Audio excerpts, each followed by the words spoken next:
Paz do Senhor, meus irmãos, estamos aqui mais uma vez no nosso podcast Semear, no programa EBC em Foco. Que satisfação estar aqui mais uma vez para juntos comentarmos essa lição de número 3, que tem por título O Pai Enviou o Filho. Está aqui comigo já meus irmãos, amigos, Pastor Marcílio, é um prazer. Prazer todo meu, evangelista Tiago Silva. É uma honra estar mais uma vez aqui para comentarmos uma lição maravilhosa no que diz respeito a esse primeiro trimestre do ano 2026. E agradecemos a Deus pela presença aqui do evangelista Lerrando, né, que está junto para alimentar, né, juntamente conosco e sermos alimentados desta palavra maravilhosa. Está aqui comigo também, né, meu amigo, evangelista Lerrando. É um prazer, Lerrando, estar aqui com você hoje para a gente comentar essa lição tão maravilhosa. Paz de Cristo para todos, é uma alegria estar aqui pela primeira vez no EBC em Foco. Para mim é uma honra muito grande. Eu sou iniciante aqui, então eu vou ser conduzido, mas a gente, tenho certeza, vai trazer um assunto bastante edificante, esclarecedor, transparente. O pastor Marcílio aqui tem uma mente brilhante, focado nas escrituras, e eu tenho certeza que vai ser de grande construção para nós esse dia. Muito bem. A semana passada a gente estudou a lição de número 2, o Deus Pai, e hoje a gente vai estudar a lição de número 3, o Pai enviou o Filho. Já quero agradecer a Deus pela tua vida, você que está nos ouvindo, nos vendo neste momento através deste podcast. Se você ainda não se inscreveu, já se inscreve no nosso canal, deixa aquele like abençoado e também compartilha para o máximo de pessoas que você puder compartilhar. E também, se quiser comentar aí, deixa aí teu comentário, que é um prazer a gente estar lendo e também respondendo, amém? E agora a gente vai já para o texto áureo da nossa lição, e quem vai ler o texto áureo hoje é o evangelista Alejandro. O texto áureo da nossa lição, que está na primeira epístola de João, capítulo 4, versículo 9, diz: Nisto se manifestou o amor de Deus para conosco, que Deus enviou seu Filho unigênito ao mundo, para que por ele vivamos. Muito bem. Verdade prática, pastor Marcílio. A verdade prática nos ensina dizendo o seguinte: o envio do Filho revela o amor do Pai e a perfeita unidade da Trindade no plano da salvação, garantindo a redenção e a adoção dos crentes. A leitura bíblica em classe está no Evangelho de Jesus, segundo escreveu João, capítulo 3, versículo 16 e 17. 1 João, capítulo 4, versículo 9 e o 10. E Gálatas, capítulo 4, versículo 4 ao versículo 6. Não vamos ler para não ficar tão extenso o nosso vídeo, mas você pode estar acompanhando e lendo aí da sua casa. E agora, vamos para o conteúdo da nossa lição. Meus irmãos, como de costume, sempre antes da gente começar aqui na introdução da nossa lição, a gente precisa falar da palavra-chave. Pastor Marcílio, a nossa palavra-chave é envio. Pois bem, uma palavra de suma importância, que é um verbo, né, enviar, e este envio refere-se a uma entrega total, significando fazer algo ou alguém chegar a um destino específico. E aqui nós observamos o seguinte, que partindo desse verbo enviar, quando eu me coloco à disposição, né, de alguém que me envia, ou seja, enviar alguém em missão ou direção a um determinado lugar. Então, enviar, nós vemos aqui no versículo 17, porque Deus enviou, nos entregou o seu Filho, né, ao mundo, não para que condenasse o mundo, mas para que o mundo fosse salvo por ele. Então, louvamos a Deus por este envio do Pai, né, entregando o seu Filho para morrer em sacrifício, né, de cruz para nos redimir. E aí a gente vê, né, o amor, né, do eterno Deus, né, enviando o seu Filho. Não é apenas um evento histórico, né, mas é a revelação máxima do amor de Deus para conosco. O evangelista Alejandro quer falar alguma coisa sobre essa palavra-chave? Eu vejo que quando o Pai envia o Filho, há a maior manifestação do próprio Deus para a humanidade. O Filho é a maior manifestação do próprio Deus para a humanidade. A gente vê fagulhas dessa manifestação no Antigo Testamento. O próprio Deus se revelou no Antigo Testamento de forma teofânica. Há manifestações de Deus a Abraão, há manifestações de Deus a Moisés, há a manifestação da glória de Deus a Isaías. O apóstolo João disse que Isaías viu a glória de Deus, isso palavras do próprio Jesus. Porém, a manifestação máxima se dá nesse envio. É quando o Verbo se faz carne e habita entre nós. O Verbo esteve entre nós. Existe uma frase de Paulo que eu acho muito interessante e que revela o porquê desse envio, que é muito profundo. Paulo diz que, e ele está falando isso para os sábios de Atenas, ele está falando isso no Areópago. Paulo disse que aqueles homens procuravam Deus tateando. A linguagem tateando ali é uma linguagem infantil, como os bebês fazem, né? Tateiam para procurar as coisas. Eles não têm coordenação motora, não têm uma sabedoria para entender o mundo que está em torno de si. E Paulo usa essa linguagem para aqueles sábios dizendo: todavia Deus se fez conhecer. E o conhecer ali é de se relacionar. E qual é a máxima do relacionamento de Deus para com a humanidade? É o envio do Filho. É quando Deus desce à humanidade através do Filho encarnado. Esse envio é a maior manifestação do conhecimento de Deus. E como eu costumo dizer, Deus ele se revela para que a gente conheça Ele na medida que a gente pode conhecer Ele para se relacionar, pastor Marcílio. Porque o conhecimento pleno de Deus a gente nunca vai ter. A gente nunca vai conseguir ter esse conhecimento pleno de Deus. Mas esse envio do Filho é justamente a máxima desse conhecimento de Deus para que a gente possa se relacionar com Ele. A nossa mente não chega Não nessa chega dimensão, nessa né? dimensão de Verdade. Deus. Mas o Filho tornou esse relacionamento possível. E o que eu acho tão maravilhoso na questão desse envio, né, de Deus enviar o seu filho, é porque a gente vê aí, já começa vendo a unidade, né? A gente tá falando de trindade, né? A gente já vê a unidade aqui, porque o enviado, ele precisa querer, né? Porque quando a gente envia alguém, a gente não envia de qualquer maneira, a gente envia alguém com uma missão para ser executada. E a gente vê que Jesus, ele sempre estava pronto e disposto para fazer tudo aquilo que estava no coração do Pai. Ele estava sincronizado. Glória a E Deus. interessante também, na conjunção de tudo quanto observamos aqui nessas palavras, entendemos aqui na aplicação, né, da ação do Espírito Santo, também ele teve participação no envio. Tanto é que o Espírito, ele jamais vai agir independentemente, né, do Filho ou do Pai, né? A missão do Espírito Santo na vinda, na encarnação, como diz o verbo, né, esqueno, tabernaculou, encontrou morada, armou a sua tenda para viver conosco, né, pessoalmente, literalmente. Aí diz o seguinte, foi a de exaltar o Filho na sua vinda, né, manifestando a glória de Deus triuna, ou seja, a triunidade de Deus ali foi manifestada. É o que nós estávamos aqui antes de começarmos, né, esta aula, falando da pericoreses, né, um termo grego que vai nos mostrar uma interpretação interessante, ó, mútua, como também eterna no envio, né, dessas três pessoas. Agora, observe que quando o Filho é enviado, o Espírito Santo participa, mas ele está com o Pai. Então, a ação sobrenatural é do Filho aqui. Então, essa pericoreses, elas vão nos mostrar uma habitação, olha, tabernáculo, né? Uma habitação, uma pessoa na outra. Aí eu falei aqui, sem se misturar e sem se separar. Então, isso aqui é justamente a essência, né, se transformando em substância. Porque a substância, Cristo Jesus, veio, tabernaculou, armou a sua tenda e habitou. Muito bem. Glória a Deus. O negócio já está esquentando aqui, né? Graças a Deus.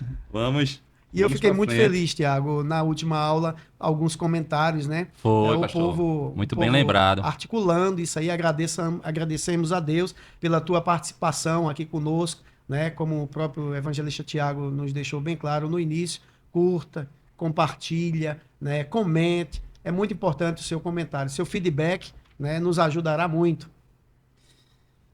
1 João, capítulo 4, verso 9 diz, está aqui na leitura bíblica: nisto está o amor, não em que nós tenhamos amado a Deus, mas em que ele nos amou e enviou seu Filho para propiciação pelos nossos pecados. A introdução diz assim: no plano eterno da redenção, o Pai é quem envia o Filho para salvar o mundo. Esta verdade, revelada nas Escrituras, manifesta o amor do Pai, reafirma a unidade, a missão da Santíssima Trindade. Então, a gente já vê aqui que existia aqui uma missão pensada pelo Pai, né? De resgatar a humanidade, de trazer de volta aquilo que estava perdido. É um plano estabelecido, Tiago, quando a Bíblia nos ensina, né, que Deus, né, enviou seu Filho único, unigênito, né? Se a gente for entrar assim detalhadamente, né, nessa palavra unigênito, né, vai nos mostrar justamente que é uma palavra que vem do grego, né, monogênese, filho único, título que descreve a filiação singular e única de Jesus Cristo em relação ao Deus Pai. Olha, em relação ao Deus Pai, não é ao Pai, é ao Deus Pai. Então, isso nos mostra, né, que a palavra unigênito vai significar o único de seu tipo. Por conseguinte, ninguém, a não ser Cristo, detém esta semelhança.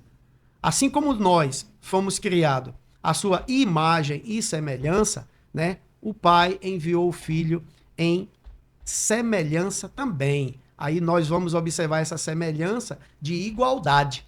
Então, ele não deixa de ser o próprio Deus, né?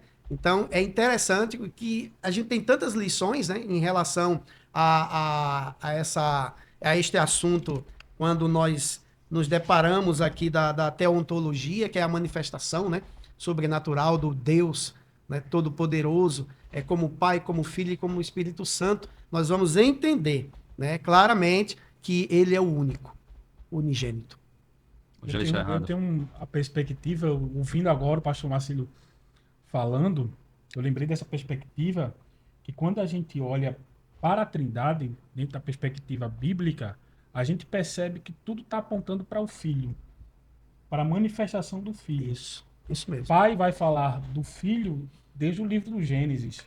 A própria promessa feita ao homem e à mulher, e da semente da mulher iria nascer é uma menção a esse envio da obra redentora do Filho. E quando a gente vê a encarnação e a própria obra do Espírito Santo após o Filho subir ao Pai, a gente percebe que não existe uma nova mensagem do Espírito Santo. Ele vai fazer lembrar aquilo que o Filho ensinou. Justamente. Não é um novo mandamento que o Espírito Santo traz. É uma leitura daquilo que o Filho falou. Então, tudo na Bíblia Sagrada, desde o Antigo Pacto como o Novo Pacto, está apontando para esse envio do Filho, para essa obra redentora. O Pai, dentro da eternidade, a conexão que gira ali em torno da Trindade é em torno dessa obra redentora de trazer de volta a humanidade para o conhecimento de Deus. E esse conhecimento que eu falo não é um conhecimento apenas inteligível, de entender quem é Deus, é um conhecimento relacional. Aí é que está o texto que você leu, Tiago, que eu acho muito forte esse texto aqui. Nisto está o amor. Não que nós tenhamos amado a Deus, mas é que ele nos amou e enviou o seu Filho. Então, o envio do Filho não é uma reação ao nosso amor, é uma reação ao amor eterno de Deus por nós. Isso responde aí a pergunta, né? Que significa afirmar justamente essa iniciativa do processo da salvação, através de um ato de soberania do próprio Deus. Olha bem, a própria pergunta ela tem sua resposta. Então, a iniciativa amorosa é devido à soberania, né, do próprio Deus e não do ser humano. Tanto é que corroboro com essas palavras vinda, né, de Deus. Por quê? Porque o salmista, no Salmo 100, ele nos diz o seguinte: foi ele, né, Salmo 100, verso 3, foi ele e não nós que nos fez povo seu e ovelha do seu pasto. Então, nós fomos escolhidos, nós fomos separados. E da mesma forma, queremos que todos vocês que ainda não reconheceram Jesus como Salvador, aproveitem a oportunidade também para entrar neste redil da salvação. Lendo um versículo antes de 1 João, capítulo 4, versículo 9, diz, nisto se manifestou. Essa palavra manifestou mostra que Deus ele não quis que ficasse oculto o seu amor. Ele quis que todos reconhecessem, todos vissem que o amor partiu dele, partiu do Pai. E se manifesta onde? No envio. Justamente. Porque o que há no Antigo Testamento é fagulhas desse amor. Não há uma compreensão total no Antigo Testamento do amor de Deus. Não há. Mas há aquilo que está apontando para algo que vai acontecer. Apenas um esboço, Um né? esboço. Os profetas falaram disso. O Moisés viu isso. A galeria dos heróis da fé, Dos heróis da fé. Hebreus capítulo 11, né, nos deixa muito bem claro na palavra aí do evangelista Alejandro, o que diz respeito que eles não tiveram o privilégio que muitos tiveram, porém eles enxergaram pela Meu fé. Deus. Isso é muito Pela forte, fé. isso é muito forte. É. Glória a Deus. E como isso sustentou eles, pastor? Mesmo eles não vivendo a vinda do Filho, como os apóstolos viveram, vendo pela fé. E como isso sustentou eles na adversidade. Justamente. Forte. Glória a Deus. Primeiro ponto da nossa lição, o envio do Filho e o amor do Pai. Vamos falar um pouco sobre o amor incondicional do Pai, a iniciativa soberana de Deus, o envio do Filho e a Trindade. O amor incondicional do Pai. O envio de Jesus Cristo, o Filho, unigênito do Pai, é a maior demonstração do amor de Deus ao mundo. Quando a gente fala sobre o amor do Pai, a gente já lembra do texto áureo bíblico, né? João 3,16, porque Deus amou o mundo de tal maneira que deu o seu único Filho, unigênito, para que todo o que nele crê não pereça, mas tenha a vida eterna. João 3,17 também diz, porque Deus enviou o seu Filho ao mundo, não para condenar o mundo, mas para que o mundo fosse salvo por ele. Aqui a gente vê o amor de Deus, o amor que parte de Deus, o amor que não foi provocado pelo homem, mas nasceu no coração de Deus. Ele aí, Deus, né, ele amou um mundo em pessoas rebelde, né, perdido, e mesmo assim ele enviou para resgatar um projeto que começou na eternidade. Por isso que nós entendemos e compreendemos a alta existência de Deus. Porque Gênesis 1:1 diz, no princípio, né? No princípio, criou, verbo eba, né? Criou Deus do nada, né? Os céus e a terra. Então, essa criação ali, manifestada na Trindade, né? Estabeleceu um plano, um projeto para salvação. Deus, ele já tinha tudo projetado, planejado, né, para que todos nós pudéssemos estar aqui hoje. Aí vem aquela simples pergunta para alguns: se Adão não pecasse, como seria o dia de hoje? Deus já teria uma outra solução, um novo plano.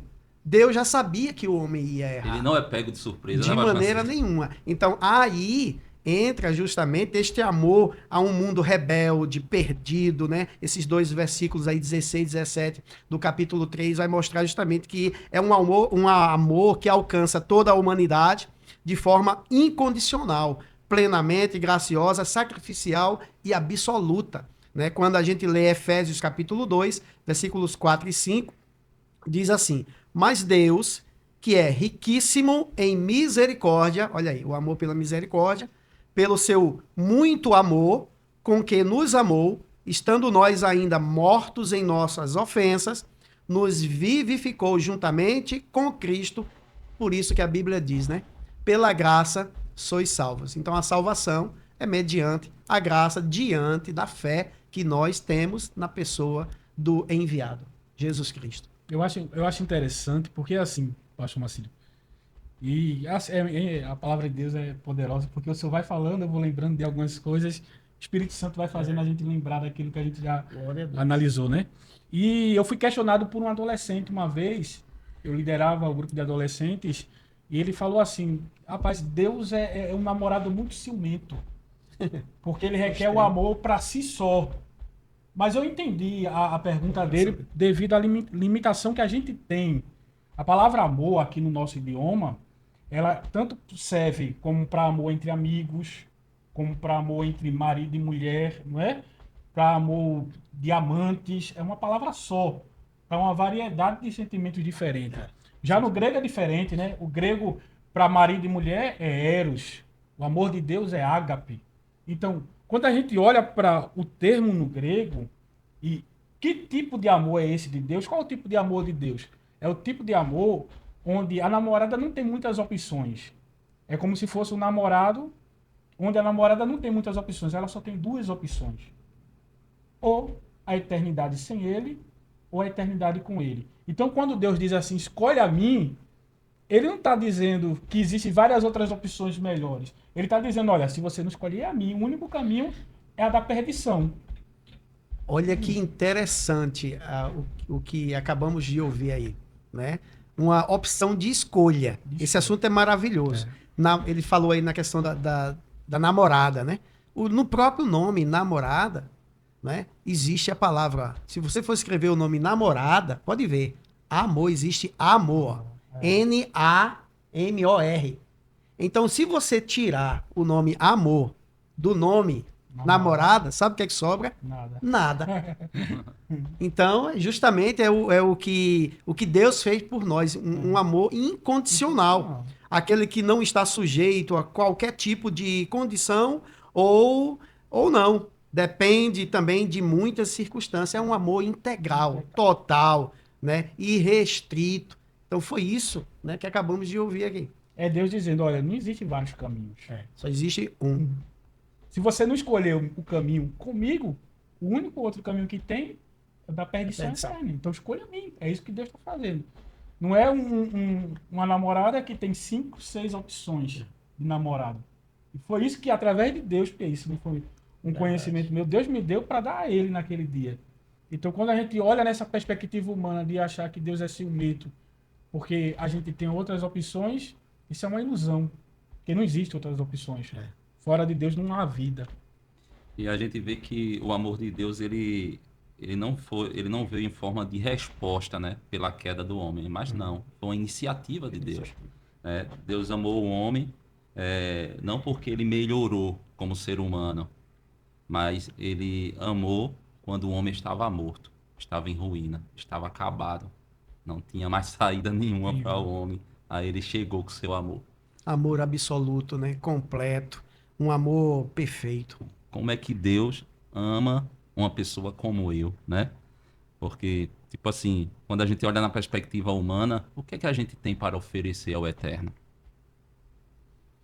Nada. Não temos.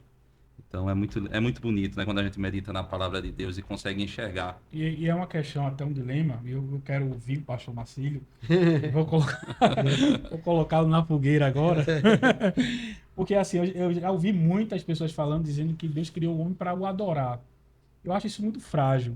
Que os anjos fazem isso bem melhor do que nós. Eu acho que Deus criou o homem por amor. Deus o criou por amor. E quando a gente entende isso, a gente entende que nada que a gente faça ou faz, isso vai nos tornar melhor diante de Deus. Porque foi uma iniciativa total, absoluta dele. E não Deus nos criou para adorar. Porque se fosse, a criação ia ser muito falha. É verdade. Eu concordo plenamente, né? Absolutamente. Eu concordo porque por que é que nós existimos? Eis uma questão. A nossa existência, ela depende do plano, né, do nosso Deus para as nossas vidas. Tanto é que nós somos limitados. Então, nós, mesmo nas nossas limitações, para a gente entender o que é incondicional de Deus para com o homem, enviando Jesus para nos salvar, bom, nos salvar de quê? Então, Deus está resgatando as nossas vidas pelo erro, da criação dele. Ou seja, o primeiro homem errou. Ele criou perfeito e o homem distorceu. E a partir da distorção, né, que o homem em si foi engodado, né, na sua fragilidade, ele foi levado por caminhos tortuosos. Aí Deus falou: peraí, vamos aqui. Então vamos estabelecer o plano, continuar com o plano que eu tinha, porque nós éramos para vivermos eternamente. Mas devido ao pecado, nós somos limitados. Todos nós, né, já ouvimos até falar, né, que todos nós temos a hora que vamos partir. É por isso que eu aprendi de um tempo para cá, quando eu falo de um tempo, é há mais de 20 anos, a não ter medo mais da morte. Porque a morte, ela vai me aproximar mais de Deus. É difícil falar isso. Por quê? Porque a vida aqui na Terra é boa. Quem é que diz que não, né? Então, essa aula...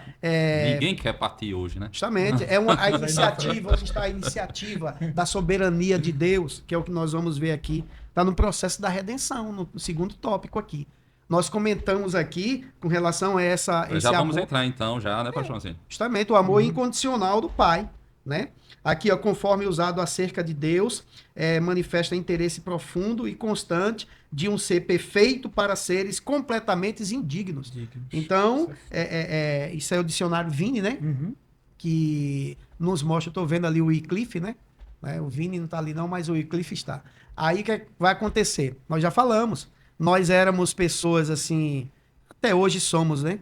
Imperfeitos. Imperfeitos, né? E rebeldes, perdidos, e agora fomos recebidos e chamados como filhos. Que privilégio, menino. Filhos.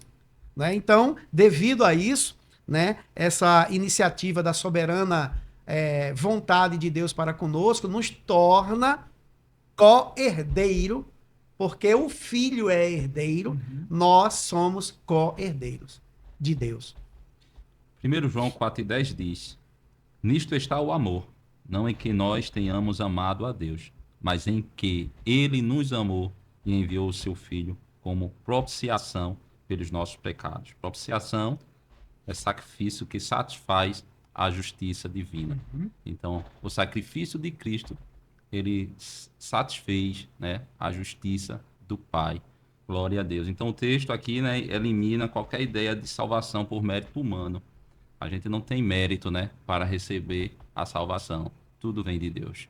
Está lá em 1 João, né? 1 João, capítulo 2, versículo 2, e ele é a propiciação pelos nossos pecados, e não somente pelos nossos, mas pelos de todo mundo. Se nós tivéssemos tempo aqui para discernir com relação a esse termo propiciação, né? Que é como se fosse a tampa do propiciatório, ele cobriu, ele redimiu, ele perdoou os nossos pecados. Lembra? Por meio da justificação, nós somos regenerados, e através da regeneração, que é o novo nascimento, nós buscamos um processo de santificação para futuramente sermos glorificados. Então, isso aqui é uma aula muito extensa, por isso que tem que ser tópico a tópico. E hoje, nós estamos tendo o privilégio de estudar a Santíssima Trindade especificamente. O Pai, depois o Filho e depois o Espírito Santo. É o que nós falamos na lição 1. Não tem como falar do Pai se não falar do Filho e do Espírito Santo. Então, essa pericorese, essa unidade, esta harmonia vai estar sempre relacionada, né? Em essência. A essência, ela não se rompe, ela não se quebra, né? Embora tenhamos três pessoas coeternas, né? Muito bom. O que, assim, João, ele restringe um pouco o termo do envio para propiciação, que Paulo, ele amplifica esse termo em Gálatas capítulo 4, que é o, acredito, o próximo texto que o evangelista Tiago vai ler, porque Paulo ele diz assim: mas vindo a plenitude dos tempos, Deus enviou seu filho, nascido de mulher, nascido sob a lei. Veja que ele amplifica, ele não está restringindo apenas o momento do sacrifício. Por que eu acho isso interessante? Porque quando a gente olha para o modelo sacrificial do Antigo Testamento, ele é diferente do modelo sacrificial do Novo Testamento. No Novo Testamento, as pessoas iam para um templo, isso foi até uma distorção, porque Deus não tinha ordenado isso. As pessoas iam para o templo e compravam o animal para sacrifício no templo e oferecia ali. Mas qual é o modelo do Antigo Testamento? O modelo do Antigo Testamento era preparar o animal em casa. desde o seu nascimento. Imaculado. Imaculado. Desde o seu nascimento, aquele animal já estava definido, destinado ao sacrifício. Era como se ele já tivesse sido sacrificado. Ele só estava sendo preparado para ser levado para o templo. Por que essa amplificação de Paulo aqui é importante? Porque a partir do momento em que o pai envia o filho, ele sacrifica o filho. Ele sacrificou o filho. O sacrifício de Jesus não foi na cruz do Calvário. Na cruz do Calvário ele consumou. E ele grita isso, tetelestai, no Calvário. Está consumado. Ou seja, está completo, está fechado. Mas o sacrifício se dá justamente naquilo que João fala. Quando ele envia. Ele envia, a ovelha começa o processo para o sacrifício. Muito bom, glória E a por Deus. falar em sacrifício, né, que é um termo, né, bastante interessante, né, que nós vamos entender que vai envolver, né, algo de doação, de entrega, algo valioso em favor de outrens, né, e dos outros também, mesmo com dor ou até renúncia. Aqui o terceiro subponto é envio do Filho e a Trindade. Já diz aqui, a ideia aqui é de um presente gracioso de Deus. João 6,38 diz, porque eu desci do céu, não para fazer a minha própria vontade, e sim a vontade daquele que me enviou. Aqui a gente vê que o Pai envia o Filho, e o Filho ele vem voluntariamente. Glória a Deus. E o Espírito é aquele que aplica, é aquele que, né, direciona, abre os caminhos. E a gente vê a Trindade trabalhando de uma forma única. Não é isso, pastor Marcílio? Uma forma única, de uma forma perfeita. Efésios capítulo 1, versículo 3 diz, bendito o Deus e Pai de nosso Senhor Jesus Cristo, que nos abençoou com toda a sorte de bênçãos espirituais nas regiões celestiais em Cristo, assim como nos escolheu nele antes da fundação do mundo. Quer dizer, antes da fundação do mundo, Deus ele já tinha os seus planos já arquitetados. Estabelecido. Totalmente. E assim, quando a gente fala sobre essa missão do filho, é bom deixar claro, e é um esclarecimento até de que a gente herdou de São Tomás de Aquino. Porque o que a gente está transparecendo aqui, a gente já bebeu na fonte de muitos homens de Deus que passaram, né, que estudaram esse assunto de forma extensa. Mas quando a gente fala do envio do Pai, São Tomás de Aquino tem uma definição muito forte sobre isso, que é uma questão funcional. É uma questão funcional, não é uma questão de hierarquia. Não é assim, pastor? É verdade. Dentro da própria Trindade. Não quer dizer que o Pai é maior do que o Filho, nem que é maior do que o Espírito Santo. É que cada um tem uma função no plano da salvação estabelecido por Deus, em essência. Muito bem. Muito bem. Aqui nós enxergamos que essa doação não vai implicar justamente no que acabamos de ouvir, na hierarquia, né, estabelecida na Trindade, né? O Pai, o Filho, como também o Espírito Santo, eles possuem, né, a mesma natureza divina, em substância, né? Agora em essência sendo o próprio Deus, né? A Bíblia diz, João 10:10, né?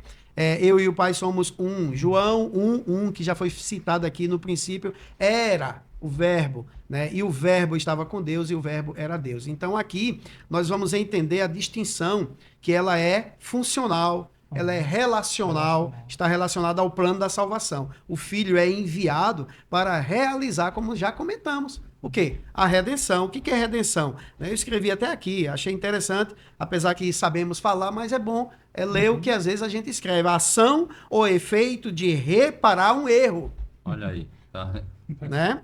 Então, é redimir, é libertar, é perdoar, oferecer perdão, é trazer a reconciliação. Então, foi isso que Deus fez. Devido ao quê? Princípio, né, de todas as coisas, os nossos primeiros pais. O erro de E a Adão. gente deixou bem claro, né, pastor Marcelo, na lição passada, que Trindade não é três deuses. Justamente. Né? Mas é um Deus em três pessoas eternas, agindo em perfeita unidade então, e comunhão. O projeto é único. O projeto não é do Pai. O projeto é da Trindade. É do Deus Todo-Poderoso em essência. Só que cada um tem uma função dentro desse projeto. Isso é bom a gente dar ênfase, porque às vezes a gente tem a visão de que porque o Pai enviou, o projeto é do Pai exclusivo, né? Existem muitas pessoas que têm essa visão na nossa igreja. Não, o projeto é do Pai e o Filho executou. Não, o projeto é de Deus. Só que cada um tem uma função dentro desse projeto. Justamente, aí é o que a gente sempre vai bater na mesma tecla, né? Então, se o projeto é do próprio Deus, porque Deus é pai. E o pai é Deus. Agora, o pai não é o filho não é o pai. Então, agora o filho é Deus e Deus é o filho. Então, comentamos aqui no início, né? Assim, antes, a dificuldade que muitas pessoas têm de entendimento sobre a Santíssima Trindade. Realmente não é fácil, mas é justamente estabelecido pela fé. Se você colocar dentro do teu coração, estabelecer a triunidade, né? Que eu já falei, eu gosto mais desse termo do que o termo trindade, porque é um termo que não existe na Bíblia, nós já até comentamos. Né? Como também ouvimos lá, né, que algumas palavras não existem, missão não existe na Bíblia, mas existe o estabelecimento dela através dos atos. Nome Bíblia, né? Bíblia não existe dentro da Bíblia, da Bíblia não existe o nome Bíblia, a não ser na capa, só na capa, só na capa. né? Porque é uma coletânea, uma coleção, a Biblion vem de coleção, né, de vários livros. É isso que nós temos. Então, essa questão de entender e compreender, aí você vai passar a entender por que o Pai e não Deus enviou o Filho. O Pai é Deus. Então foi Deus que enviou o Filho. Muito bem. Glória a Deus. Vamos aqui mais adiante, o segundo ponto da nossa lição. O Filho e a plenitude dos tempos. Vamos falar um pouco sobre a preparação histórica e religiosa.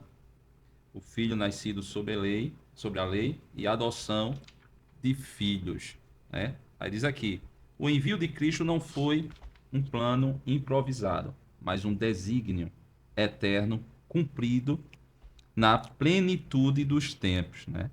Gálatas 4:4 diz, mas quando chegou a plenitude do tempo, Deus enviou o seu filho, nascido de mulher, nascido sobre a lei. Sabe, isso me dá a entender. Deus já estava lá na frente, vendo o que ia acontecer, e ele já estava com tudo determinado. Quer dizer, o amanhã, a gente não sabe de nada do amanhã. Mas como a gente viu, né, nesse esperançar que teve um dos pregadores, Deus já está no nosso amanhã. E por isso, no nosso futuro. E por isso que a gente, como cristão, a gente tem como confiar nele, porque ele está naquilo que a gente nem sabe que vai acontecer, ele já está sabendo, ele já está vendo tudo. É um plano pré-ordenado por Deus, essa plenitude dos tempos, porque vai se referir a uma época, né, da primeira vinda de Cristo, que é Gálatas 4:4, que é essa plenitude, né, geralmente considerada no sentido tanto do tempo estabelecido pelo próprio Deus, como da prontidão das condições mundiais para a vinda do Cristo, do encarnado. Ou seja, é o próprio Deus estabelecido, né, literalmente, entre o seu povo. Aí aqui nós vamos ver que após a manifestação, né, nós vamos entender essa questão melhor do que significa essa plenitude dos tempos. Aí aqui, no auxílio, fala que é um período de utilização limitada da lei, né, que é relatada em Gálatas 4:4. A frase, quando veio a plenitude dos tempos, marca justamente o fim de um período de tutela, como relatado no capítulo 3 de Gálatas. O plano pré-ordenado do Deus era que a lei ditasse o fundamento da moralidade até a vinda de Cristo. Ou seja, Jesus é o ponto focal da história da humanidade. Com certeza. Romanos capítulo 5, versículo 6, diz assim, porque Cristo, quando nós ainda éramos fracos, morreu a seu tempo pelos ímpios. Quer dizer, no tempo exato, no tempo planejado. Não foi acidental, evangelista Alejandro. De forma Já nenhuma. estava certo. Porque toda a limitação de tempo é nossa, né? Nós é que somos limitados pelo tempo. Deus, ele se move no kairos. Nós se movemos no cronos. Tempo cronometrado, né?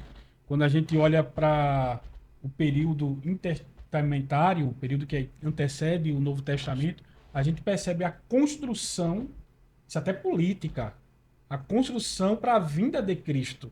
Por isso que você afirmou que Jesus veio num tempo determinado por Deus, porque toda a cultura, a construção, o próprio idioma, como o grego koiné, que era muito difundido naquela época pelos movimentos de Alexandre o Grande, havia toda uma unificação preparada para o anúncio do evangelho. As estradas que Roma construiu era justamente para facilitar Isso. a ramificação do evangelho no A mundo expansão, conhecido, a expansão. Aí é uma coisa que é muito interessante, porque assim, Jesus passou o maior tempo do ministério dele em Cafarnaum. Quando a gente olha para a geografia de Cafarnaum, a gente percebe que Cafarnaum era uma rota marítima. Havia muitos comerciantes que iam para lá, para Cafarnaum, muitos turistas, de todo mundo conhecido. Então, quando Jesus centraliza o ministério dele em Cafarnaum, ele está sendo estrategista. É. Porque ali havia uma ramificação. É o foco, né? O foco de movimentação. Estilo Corinto, né? Estilo Coríntio. Ali ia haver turistas que iam chegar ali, ouvir sobre o movimento de Jesus e iriam expandir. Então, até isso, geograficamente, estava preparado para a encarnação do Deus Todo-Poderoso. Então a dominação romana ali, como também a língua grega, né, do koiné comum, né, como também a expectativa messiânica entre os judeus, criaram o cenário ideal, propício para a vinda do Messias. Né? Deus foi estrategista e é até hoje. Então, falando de plenitude de tempo, a gente já entende que Deus ele sabe o dia e o momento que ele vai mandar o seu filho, né, para vir buscar a sua igreja. Tudo. Já está determinado no calendário de Deus. Justamente porque a própria palavra, né, plenitude, que é o estado que está cheio, completo, completude, totalidade. Então, Deus, ele, como ele é atemporal, né, também a gente fala isso, se ele é total, ele é o único que é 100%. Nada na esfera terrestre é 100%. Só Deus. Então, é ele que sabe. É ele que determina, é ele que estabelece. Aí nós vamos entender, né, que o Filho nessa plenitude, né, nessa totalidade, ele já existe antes do tempo. Tanto é que o evangelista Alejandro aqui comentou muito, muito bem com relação à presença, né, o privilégio que Abraão teve em relação a estar ali com Jesus. Né? Então Jesus já estava lá com Abraão e comeu com ele, foi servido. Que maravilha! Vamos falar um pouco agora do segundo subponto da lição, o filho nascido sobre a lei. A Escritura afirma que o filho veio nascido de mulher, nascido sobre a lei. Nascido de mulher, nascido sobre a lei. Gálatas 4:4, parte B. Nascido de mulher, ele veio em plena humanidade. Né? E sobre a lei, ele veio em obediência perfeita em nosso lugar. Por quê? Porque ele veio para cumprir a lei. Eu acho interessante essa afirmação aqui, que até está na lição, que é uma afirmação de Hebreus capítulo 2, versículo 14, que ele assumiu nossa natureza humana. Isso. Porque os autores cristãos poderiam dizer, ele assumiu a humanidade. Porque natureza humana implica as mesmas dificuldades humanas, as dores, angústias humanas, sofrimento. Lógico que Cristo não pecou em nada, a gente sabe disso, a própria Escritura afirma isso, mas fala das mesmas batalhas humanas, quando coloca o termo natureza. Então não foi só o corpo físico que ele se vestiu, mas das mesmas dificuldades humanas que a gente tem hoje. Jesus chorou, Jesus cansou, e cansou ao ponto de sentir sede. Então essa natureza humana do Deus encarnado foi revelada. E é revelada através dos evangelhos. E isso é que é mais poderoso. É poderoso porque a gente sabe que o Deus encarnado teve as mesmas dificuldades humanas que nós temos. Hebreus capítulo 4, versículo 15, para endossar o que o evangelista Alejandro está falando. Porque não temos sumo sacerdote que não possa compadecer-se das nossas fraquezas. Pelo contrário, ele foi tentado em todas as coisas, a nossa semelhança, mas sem pecado. Ele participou, né, de todas as coisas. É interessante esse versículo de Hebreus aí, capítulo 2, 14, né, para que por intermédio da morte ele pudesse aniquilar, né, o que tinha no império, né, com relação à própria morte, e ele aniquilou. Quem foi? O diabo. E esvaziou-se de si mesmo, né? Aniquilou-se a si mesmo, tomando a forma de servo, fazendo-se semelhante aos homens, e achado na forma de homem, humilhou-se a si mesmo, sendo obediente até a morte e morte de cruz. Isso aí é Paulo, né, escrevendo aos Filipenses no capítulo 2, versículos 7 e 8, mostrando justamente que ele assumiu nossa natureza humana. Então, nós comentávamos aqui no início, né, falando a sabedoria de Paulo, quando ele fala que eu preciso estar preparado, nós precisamos nos preparar no que diz respeito, primeiro, ao espírito, à alma e ao corpo. Então, todos os sentimentos humanos, como já estudamos, né, os sentimentos relacionados às emoções, a volição, que é a vontade, como também aquele outro atributo comunicável que nós temos, né, que faz parte dos atributos da alma para as nossas vidas, né, do nosso intelecto, da nossa razão, vai nos mostrar que Cristo, ele foi igual a nós. Então, mesmo como filho, ele aniquilou-se para nos conceder vida. É interessante isso. Então, ele experimentou todas essas fraquezas humanas. Todas, exceto uma. O pecado. Eita, como tá boa a lição, meu Deus. E agora a gente vai falar um pouquinho agora sobre a adoção de filhos, né? Que é onde a gente foi alcançado, né, por esta adoção. Quando a gente fala de adoção, a gente vê que, se a gente for olhar os orfanatos, né? É isso? Uhum. Onde as crianças ficam. Ali as crianças que não foram jogadas lá, não tem pai, não tem mãe, está ali. E quando chega alguém para adotar aquela criança, e o pai que está adotando aquela criança coloca o nome daquela criança na identidade dela, o nome dele, aquela criança passa a ter todo o Todos os direito direitos. que um filho, né, de sangue tem. Então, é isso que a gente vai falar agora sobre a adoção de filhos que nós recebemos. Porque está aqui em Gálatas, capítulo 4, versículo 5 em diante, diz assim: para remir os que estavam debaixo da lei, a fim de recebermos a adoção de filho. E porque sois filhos, Deus enviou aos nossos corações o espírito de seu filho, que clama, Abba, Pai. Veja que coisa linda. Então aí estabelece o quê? A obra do filho nos concedendo uma posição também de filhos adotivos. Uma nova identidade. Né? Então nós somos co-herdeiros com Cristo, por ele ser herdeiro. É isso que Paulo está escrevendo aos Gálatas, mostrando que Cristo é o único filho de Deus por natureza. Cristo é o único filho de Deus por natureza. Através disso, João, capítulo 1, versículo 18, nos ensina dizendo: Deus nunca foi visto por alguém. Interessante. O Filho unigênito que está no seio do Pai, este o fez conhecer. Então, se a gente fosse estabelecer aqui, né, esse o fez conhecer, né, nós observamos que Abraão viu o anjo do Senhor. Antes da destruição de Sodoma e Gomorra, Jesus estava presente. Então, Abraão teve o privilégio que muitos não tiveram. Então, nessa questão de adoção, Abraão ele foi adotado, ele foi selecionado, ele foi escolhido e largou uma vida pagã para seguir algo que ele não via. Porém, né, vai que eu vou te levar para uma terra que eu vou te mostrar. Imagina, você seguir por caminhos que ainda não conhece, não é fácil. Não. Porém, terá galardão.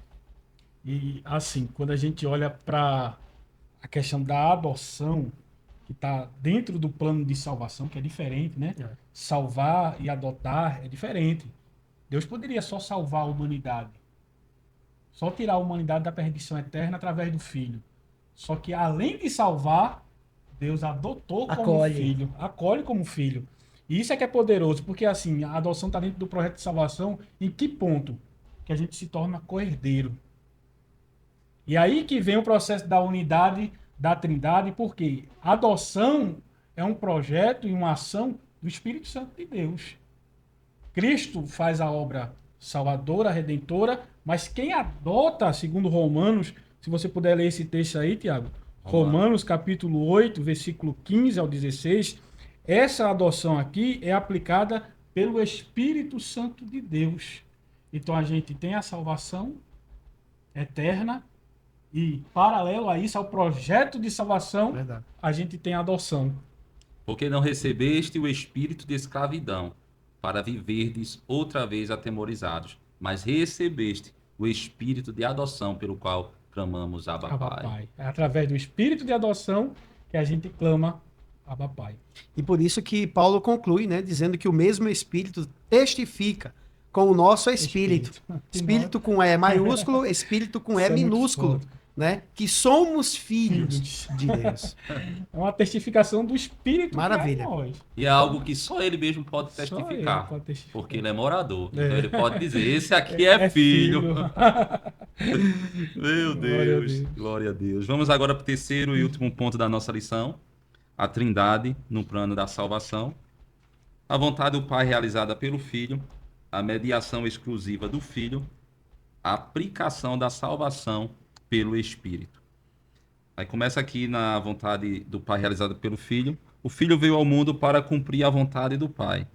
Eu desci do céu não para fazer a minha vontade, declarou o Senhor, Jesus Cristo, o Filho, mas a vontade daquele que me enviou. Então quer dizer que ele estava pronto para fazer a vontade 100% do Pai. Aqui a gente vê um elo, né? No plano da salvação, nós temos o seguinte, né, que é um plano eterno e amoroso do próprio Deus para resgatar, reconciliar toda a humanidade consigo mesmo, realizado através da obra, né, de Jesus Cristo e aplicado pela ação do Espírito Santo, né? E aí nós temos o seguinte, que vontade é essa? Né? Que vontade? O Filho veio ao mundo para cumprir a vontade do Pai. Que vontade é essa? Aí João, capítulo 6, o 39 e 40, responde, né? Que nenhum de todos aqueles que me deu se perca, mas que eu ressuscite no último dia, né? Porquanto a vontade daquele que me enviou, ou seja, do Pai, é esta, que todo aquele que vê o Filho e crê nele tenha a vida eterna. Então, e eu ressuscitarei no último dia. Olha que interessante.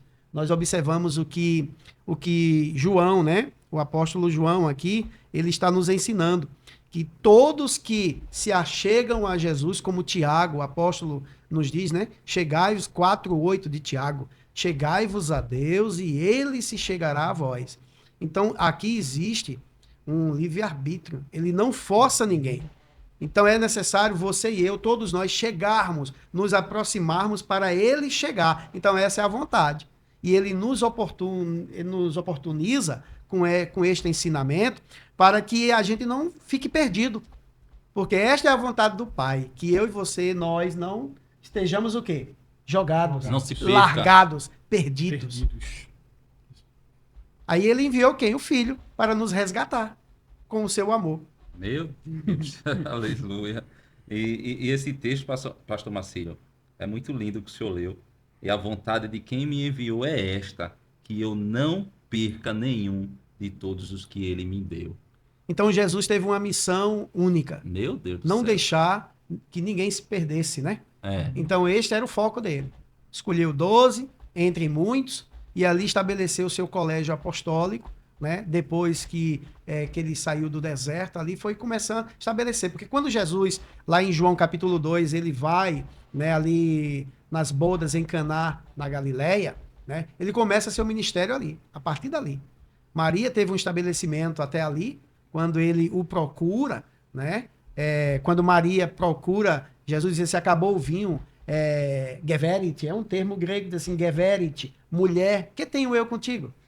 Ou seja, ainda não é chegada a minha hora. Jesus está dizendo carinhosamente, mulher, está dizendo assim, senhora, né? Ainda não é chegada a minha hora. A partir dali, Maria reconhece e diz o seguinte, fazei tudo quanto ele vos disser, tudo quanto ele vos mandar. Então, encerra-se o processo de mãe e ali inicia o ministério de Jesus. Aí ele olha, vê 6 talhas vazias. Até hoje eu me intrigo. por que é que essas talhas, que eram para a purificação dos judeus, estavam vazias naquele momento.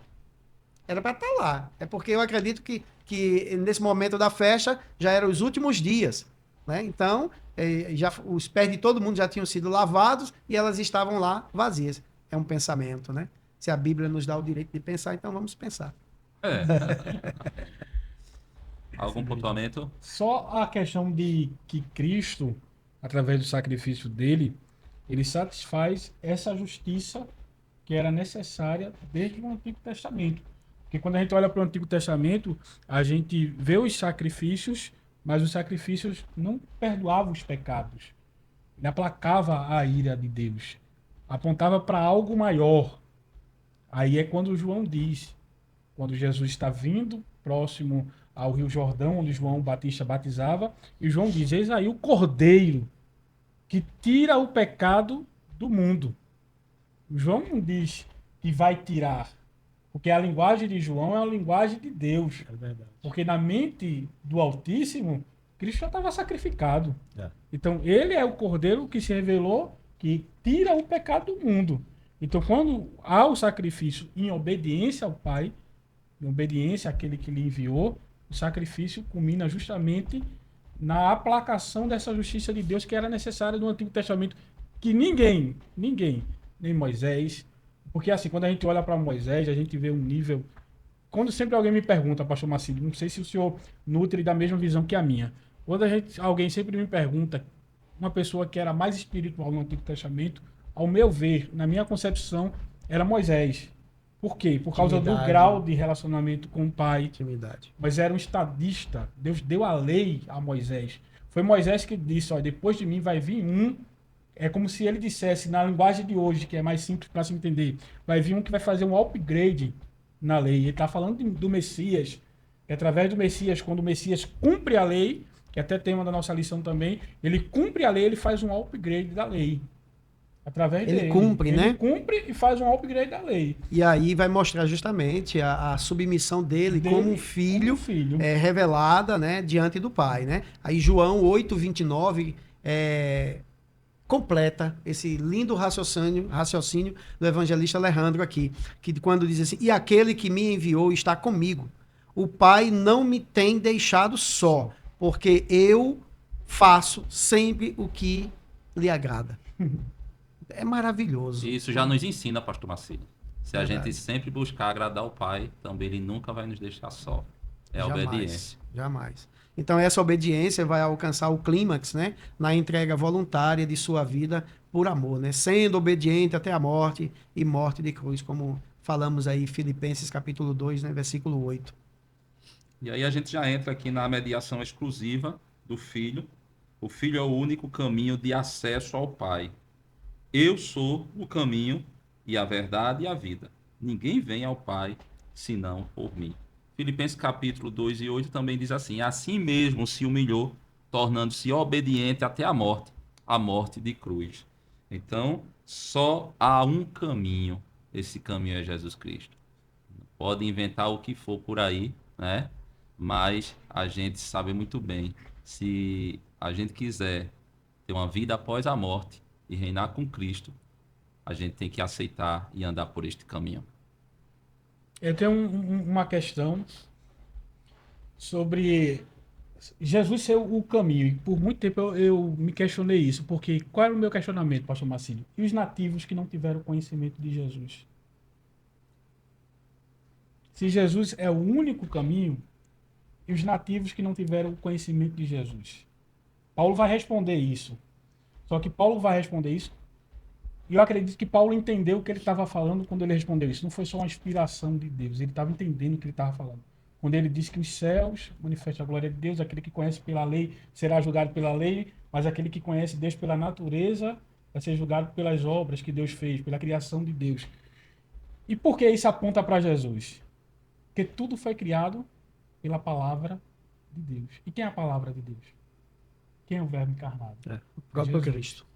Então, mesmo quando não há um conhecimento da pessoa de Jesus, mas há um conhecimento de Jesus através da criação. Porque a criação foi feita pelo próprio Filho, que é o único caminho. Então, tanto conhecendo só a lei, como conhecendo só a criação, o único caminho é Jesus. É verdade. Meu É Deus. Jesus. Glória a Deus. Bom, então, tem fazer algum apontamento, pastor Marcinho? Aqui fala A gente já só. pincelou, não foi também? É só um complemento, né? Que ele é a revelação plena do Pai, é o único, né, que pode satisfazer a justiça divina mediante o seu próprio sacrifício na cruz do Calvário, lá no Gólgota, né? Então, João 1,18, que nós já pontuamos, Deus nunca foi visto por alguém. O Filho unigênito que está no seio do Pai, este o fez conhecer. E por isso, ele torna-se o quê? Mediador de um novo testamento, né? Olha, como mediador de um novo testamento, todos da antiga aliança estão estabelecidos dentro da nova aliança, né? Para que, intervindo a morte para a remissão das transgressões, morte de quem? De Cristo Jesus, no Gólgota, nós recebemos o quê? Aqui diz aqui, ó, para remissão dos nossos erros, das nossas ignomínias, das nossas transgressões, que havia debaixo do primeiro testamento, os chamados recebam a promessa de herança eterna. Isso aqui é o que está escrito lá no versículo 15, né, do capítulo 9 da carta aos Hebreus. Então, mostrando também o seguinte, que Paulo, aos Timóteo, 1 Timóteo 2,5, quando ele diz assim, porque há um só Deus e um só mediador entre Deus e os homens, Jesus Cristo homem, ele está mostrando o caminho para o Pai, né, vai passar pela aceitação do Filho. Então, você só conhece o verdadeiro caminho do Pai, que é Deus, se você reconhecer Jesus como Salvador e Senhor da sua vida. Muito bem. O terceiro e último subponto da lição diz assim: a aplicação da salvação pelo Espírito. O Espírito Santo, chamado de Consolador, e o Espírito da verdade foi enviado pelo Pai e pelo Filho. Jesus disse que o Espírito Santo viria para convencer o mundo do pecado e da justiça e do juízo. Quando eu olho para o Espírito Santo assim, eu vejo ele, evangelista Leandro, pastor Marcílio, como um potencializador do plano da salvação. Porque a gente vê que os discípulos eles estavam preocupados, né? Porque Jesus sempre dizia que iria morrer e Jesus disse, eu preciso. Mas quando eu preciso ir para que eu possa enviar o Consolador. Então, imagina, vê a situação aqui. Jesus, ele estava ali como homem e ali ele só conseguiria chegar a determinadas pessoas, a poucas pessoas. Vamos dizer aí 5.000 pessoas, 10.000 pessoas, né? E o Espírito Santo, quando ele envia o Espírito Santo leva este evangelho, leva o plano da salvação para o mundo, morando na vida de cada um de nós. O Espírito Santo está na vida de Leandro, que está fazendo um trabalho em determinado lugar. O Espírito Santo está na vida do pastor Marcílio, mostrando Jesus em determinado lugar. Está na vida de um japonês lá no Japão, mostrando Jesus em determinado lugar. Então veja como o Espírito Santo ele veio e potencializou, né, o poder do evangelho, a salvação que Jesus trouxe. Não é mais geográfico, né? Não. Tem mais Coisa restrição linda, né? geográfica. É uma Glória a ação, Deus. né? Uma ação que vai ensinar a verdade, regenerando, convencendo o mundo de uma forma progressiva, né? Expansiva, né? Então, o Espírito Santo ainda está conosco. Uhum. Ele será tirado quando a igreja for arrebatada. Então, a partir desse momento, ele será tirado da terra. Então, precisamos aproveitar as oportunidades, como a Bíblia diz, que os dias são maus. Então, é necessário aplicar a salvação nas nossas vidas pelos ensinamentos, né, que o Espírito Santo nos faz conhecer, saber e testificar. E o comentarista diz aqui, é o Espírito que ilumina a mente para o conhecimento de Deus. Pronto, falou em mente, falou aqui, Só ó. conhecemos Falou em Deus. mente, falou aqui, ó. Cadê a câmera? Aí, A ó. mente que Deus nunca criou. Pois é. Logo Adquira. disponível. Quer fazer algum apontamento, evangelista Não, Leandro? perfeito. Tá tudo tranquilo? Então vamos caminhar aqui na conclusão. E eu quero trazer a conclusão aqui do próprio comentarista que diz assim: o envio do Filho pelo Pai revela o amor eterno e soberano de Deus e destaca a perfeita unidade da Trindade na obra da salvação. Deus não apenas amou o mundo, mas agiu em favor dele, enviando seu Filho no tempo certo, no momento certo. Um só plano, 3 pessoas, né? Glória a Deus. E uma única vontade. Que vontade é essa? De trazer redenção para a humanidade. E que nenhum se perca, né? É. Verdade. Que Pas- maravilha. Pastor Marcílio, muito obrigado.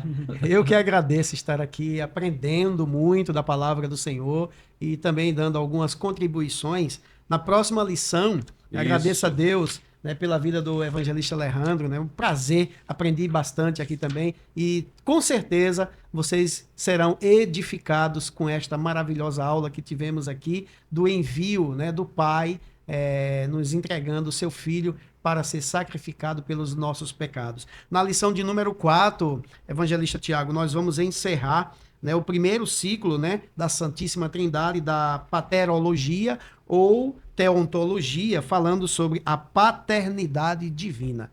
Então, depois da lição 5, nós vamos entrar na doutrina cristológica, né? Então, semana que vem, lição de número 4, a paternidade divina. Muito bom. Evangelista Alejandro, que prazer a gente ter o senhor aqui. A alegria foi minha. Agradeço por esse convite tão solene, estar aqui com o pastor Marcílio. Admiro demais, muito. Recíproca é verdadeira. Que não fique só nesse, né, pastor Marcílio?